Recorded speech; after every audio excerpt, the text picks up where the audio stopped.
तवारीख की किताब में पढ़ते हैं शख्स के बारे में जिसका नाम याबेस है। दुख देने वाला, तकलीफ देने वाला, यह नाम उसकी मां ने रखा था।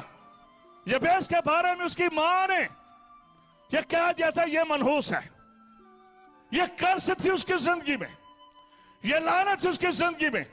लेकिन उस शख्स ने उस मायूसी को, उस लानत को, उस बेबरकती बात को अपनी जिंदगी में कबूल नहीं किया था। और उसने कहा था कि खुदा तेरा हाथ मुझ पर हो, तेरा हाथ मुझ पर हो। और जब खुदा का हाथ याबेस पर पड़ गया तो वो ही अपने भाइयों में मौजूद शख्स बन गया।